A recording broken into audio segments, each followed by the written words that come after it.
but I want to just make one or two clarifications on the issue of social register.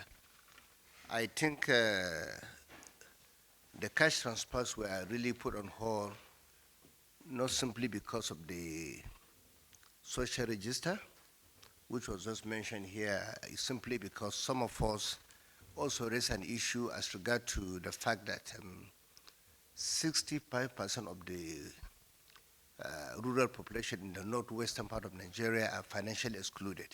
So what we're doing, when we're trying to update the social register, just like the governor of Anambra State have just mentioned here, in some part of the country, we're also looking at the fact that most of the people that are supposed to benefit, I mean the underserved, the vulnerable and the downtrodden, must be brought back to financial services in this country. And that is the reason why only last week I signed an executive order in Kaduna to ensure that at least 2 million vulnerable, underserved rural areas have accounts open for them, because most of them are unbanked.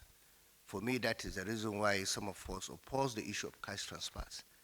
That is number one. Number two is also to make clarification on the issue of, on the comment made by, and the question, asked by one of the journalists here and answered by the governor of Oyo State, that the governor of Niger State is now negotiating, or maybe he made comments or was quoted as saying that he wants to negotiate with the bandits. I think it's something that, for me, until this moment, I'm not aware of that. And that's why I don't want you to misquote the governor of Oyo State.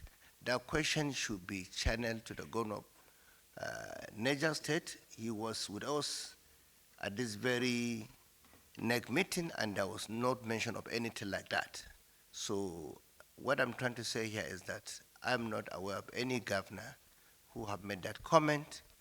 The question should be channeled to him before any other person here misquote the Oyo State governor, and that may even be something that is really, really bad. So that's another clarification I'm trying to make. Then the issue of the governor also of Kogi State have also made mention of some of the efforts made by the president as well as the governor of Borno State. But my clarification here is, again, 5 billion was actually approved, but until this moment, only 2 billion have been given to the states. So that's the clarification. Thank you very much.